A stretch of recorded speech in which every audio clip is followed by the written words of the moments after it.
Hey everyone, welcome back to another Genshin video. As promised, with last week being the updated top 5 DPS characters, this video will be on the top 5 best support characters for 2023. So given that I overhauled my thought process for the DPS category in that I wanted to include sub DPSers and consider the compositions where they would be most optimal, I wanted to do a few things differently here as well, though not to the same extent. Before we get started though, I want to mention this video's sponsor. I'm partnering up with Opera GX once again. Opera GX is a resource-efficient gaming browser that has everything you want from other leading browsers, but with the added benefit of extreme amounts of customization. Just recently, they launched the GX mods, letting you completely change your browser's wallpaper, theme, browser, and keyboard sounds, as well as play background music.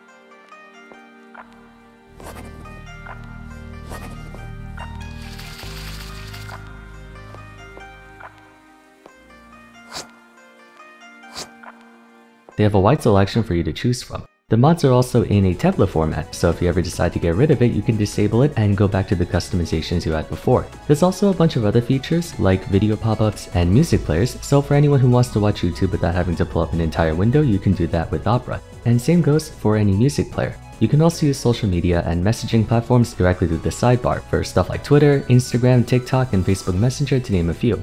In my opinion, the browser's main draw is the accessibility. Everyone knows how much Google Chrome likes to suck the life out of your computer for no reason sometimes, and to counter this, Opera GX allows you to set a hard cap on how much processor, RAM, and even bandwidth it's allowed to use at a time. And if you go deeper into the settings, they have a myriad of other features, especially if you check the advanced settings. For those who are thinking about switching but don't feel like going through the hassle of moving everything over, you can actually synchronize your bookmarks, cookies, history, and whatnot from other browsers into Opera GX all at the press of a button. It's very convenient. Opera GX is constantly being updated with new stuff. I've been using it as my main browser for over 2 years now, and I firmly recommend them over any other. Be sure to check my link down in the description below or use the QR code on screen. Thanks again to Opera GX, as always, great to work with them again, but for now, let's get back into the video. Supporting Genshin is a very broad term, as is the case with supporting in any other game. You could interpret supplementary offense as a form of support in and of itself, attributing to the old adage, the best defense is a strong offense. You can support your team by killing the enemy team faster, but you can also support through protective means, healing your party, shielding them, etc. Or you can support your team through enabling, such as crowd control, battery, what have you. Seeing as how there are a lot of different forms of support, I did my best to acknowledge characters from every field, and not oversaturate the list with all the supports that just do damage. With that in mind, just like the support video in 2022, we'll have 2 honorable mentions, so I guess in reality this is more of a top 7, but that would be too many characters to put on one thumbnail. As always, please do not take this as objective fact, merely a reference. I understand that the video will ultimately influence a number of you to make decisions based on the info provided, so I'll do my best to avoid giving out false information, but this is mostly subjective. The characters who I think are the best overall for supporting in Genshin. Let's get started. First honorable mention will be Zhongli. Zhongli's position in the meta has been a very interesting one, I think. During version 1 following his buffs, he was an instant top tier pick, no ifs, ands, or buts. And then in version 2, he sorta fell off a bit because people felt like we were taking too big of a DPS cut on him compared to offensive options like Bennett and the like. But then he started to come back again in late version 2, early version 3 when double Hydro became a thing. He was always a good option, mind you, not saying he fell off or anything. The purpose of Zhongli is very simple, tank. To date, he is the best shield in the game. Fantastic HP scaling accompanied by 1.5 times damage absorption against all forms of damage that isn't true damage. With sufficient health, you'd be hard pressed to find a situation where the shield breaks before you can recast it, even more so if you have Constellation 2, effectively granting your team total immunity in any scenario. Shields are still better than healing overall because the former grants you super armor, allowing you to continue through rotations without being staggered at all. Additionally, he shreds all nearby enemy resistance by 20%. You're still losing out on DPS by fielding him on your team, but that's compensated by him enabling you to slink back in your chair, turn your brain off, and autopilot through everything in the game without having to dodge. He's far and away the best defensive option for any party, effectively trivializing all semblance of difficulty from Genshin. The only downside to him, aside from the DPS cut, is that he's Geo. If he were any other element, he would be disgustingly overpowered. Second honorable mention will be a returning one from last year, Venti. Venti's entire worth is dependent on what kind of enemies you're up against. Against chunks of mobs scattered throughout the room, you just press Q and watch as they all get sucked up into a neat little ball for you to torture them with whatever combo you please. Against chunky mobs though, he's okay. In other words, Venti's either the best character in the game or not. His entire gimmick is crowd control, so against anyone that can be crowd controlled, no one will come even close to what he can do. Not Sucrose, not Kazuha, no one. But that's all people use him for. Does this mean he's a bad character? No, he's just used more for mobs and not really bosses, as bosses can't be CC'd in any way. Conveniently, just about every Spiral Abyss floor 11 and 12 has at least 1 or 2 chambers with a bunch of mobs, so you will find consistent use for him.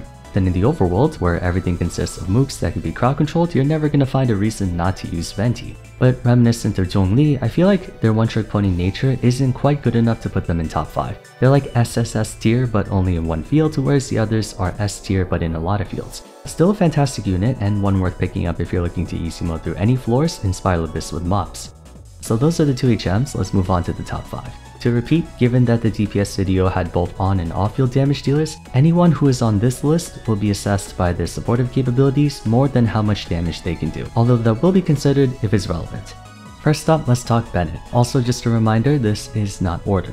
I went ahead and changed up the grading criteria a bit. You may notice instead of damage, this time I went with offense. Offense comprises offensive utility while defense comprises any healing or protective utility. Demand for Bennett isn't as high as it used to be, what with Dendro teams invading the meta and placing less emphasis on Pyro, but by no means does that imply Bennett is bad. He's still as broken as before, it's just that with Dendro being more strict on elemental requisites, you simply may not have the room for him.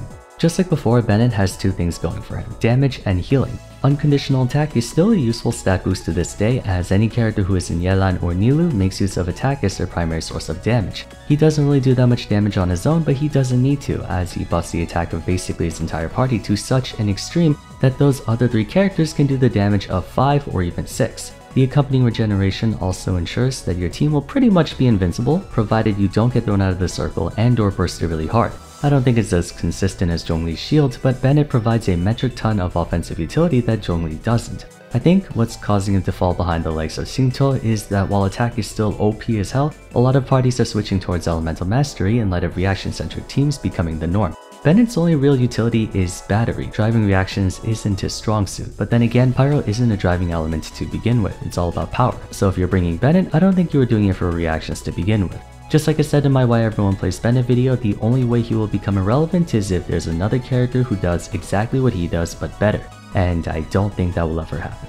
Everything good that was said about him still applies today, and if memory serves, he's still in the top 3 most used characters in Spiral Abyss even in spite of Dendro teams. Apologies for having Bennett in almost every top 5 or tier list video, but I mean that's for a good reason. Cheap, easy to use, and effective. Can't complain. On the subject of repeating myself over and over, the next character will be Shinto. Shinto is widely regarded by many to be the single best character in the game, or at the very least, the best 4-star character in the game. And not really for any particular reason, rather every reason in fact. He's a very balanced character, good in every field you can think of. The big draw for him is the utility factor. He's one of the best drivers for Hydro reactions, if not the very best, both in terms of how easy it is for him to get Hydro application and how often he can do it. Essentially, Bennett is one of the best characters for doing exactly what Pyro characters want and doing it really well, while Shinto is one of the best characters for doing exactly what Hydro characters want and doing it really well. Hydro is debatably the best element in the game right now for how well it synergizes with every other element, and Shinto being the best Hydro reactor, at least in terms of off-field. If we're talking strictly damage, Yelan has him completely outclassed, which is why I had her in the DPS video and Shinto in support. Speaking of support, that's another convenient thing about him. The stagger resistance and damage reduction are nowhere near Zhongli's level of tankiness, but Shinto belongs to a far better element. In general, he's just a very solid character who performs well in every field, damage, buffing, defense, driving, etc. And the fact that he's a Hydro character presents a ton of use cases for him. One downside is that unlike Bennett, who's extremely cheap, Shinto needs a bit more to get going in terms of energy, constellations, and whatnot, though that's hardly a downside compared to the sheer number of upsides for him. He's best in slot for Taser, Freeze, National, Vaporize, Hyperbloom version, any composition you can think of. It's in your best interest to field at least one other Hydro character to alleviate any potential consistency issues regarding his burst rotation, but Hydro units tend to swim with a buddy anyway, so in all actuality this character doesn't have any meaningful drawbacks. His only real problem is that we can't use more than one of him. I suppose having brought up swimming with a buddy, here's said buddy, Kokomi. Shinto, Kokomi, and Yelan are basically the trinity of Hydro supports, and surprisingly they're all good for their own things. Yelan is about damage and mobility, Shinto is damage and defense, Kokomi is healing and driving, though that isn't to say she can't deal her fair share of damage. Kokomi is arguably the best healer in the game.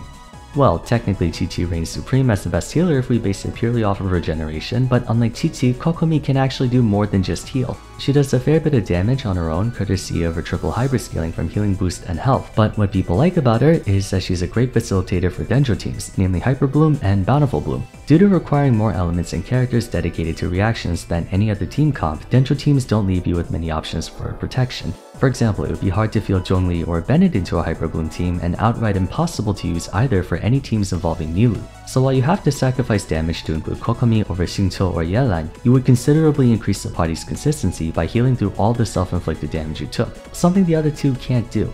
Alongside Dendro teams, Kokomi is a great choice for Freeze and Taser, two other teams that don't particularly enjoy having Pyro on their team, especially the former, and also demand a full party of 4 dedicated teammates. By taking care of both Hydro application and survivability, it opens up the door for potentially more damage-oriented supports. For example, if you were going Ayaka Freeze and had Shunhe on deck, by going Kokomi you can opt for Kazuha or Venti as your 4th character by using Kokomi instead of Shinto or Yelan. That's mainly what separates her from Shinto. He helps with defense but doesn't provide enough healing to really matter, so in situations where you're expecting to get hurt a lot, Kokomi is a fantastic swap out. The only real difficulty with playing her is if you fail to time your ult refresh on her jellyfish. If you time it right, you will have 100% uptime, but if you miss and the jellyfish expires, you're 8 seconds without off-field application. Otherwise, she has no problems. You can face tank just as hard with her as you can with Zhongli, and she can apply Hydro. The 4th character on this list is gonna be Kazuha. Kazuha is in a similar position to Bennett where he's still incredibly broken as always, but it's kind of hard to throw him into Dendro teams unless you have the right characters, though not to the same extent. His crowd control isn't anywhere near as broken as the Anemo Archon, but it's serviceable enough to get the job done. What he specializes in more is driving reactions and making those reactions hit like a truck. Above all else, he's one of the best offensive buffers in the game for Pyro, Hydro, Cryo, and Electro-based teams thanks to his passive talent. And if you have Constellation 2, not only does it further increase that damage, but he also gives everyone 200 elemental mastery on top of that. He is one of the best skills in the game for fast crowd control and overworld exploration I might add, as it doesn't have the long cast time that Venti's does, and it can also be cast mid-air to extend your verticality. Aside from that, his ultimate does a fantastic job at continually applying swirl over increments of time, and honestly his own damage isn't half bad, especially if you have Constellation 1, as the plunging attack helps with breaking shields and dealing quick burst damage. Thanks to his wide area coverage and array of offensive buffs, any team that would make use of either elemental mastery or elemental damage welcomes him warmly, which if you think about it is practically everyone, even Dendro teams. While Anemo doesn't interact with Dendro, it interacts with the corresponding elements to it, not to mention the aforementioned EM that Dendro teams can't get enough of, and the need for crowd control too, I forgot to mention that. Sadly, the one team that could make use of grouping the best is the one team that can't use Anemo units. His only real weak point is defense, as evident by him providing no defense of any kind. No healing, no damage reduction, no shielding, etc. You could say his defense is crowd control, but that only applies to small enemies, not really big ones. And contrary to popular belief, he can be difficult to double swirl with, hence why I gave him a moderate difficulty. Not as easy to control as say Sucrose. More of a combat-oriented supporter rather than healing and shielding, but otherwise he's a fine addition to any team, and I hope you guys pulled for him last rerun because you may not see him again for another 8 months. You know, I just realized, as I'm recording this, I'm getting dizzy. I don't know why, maybe I'm just not breathing enough.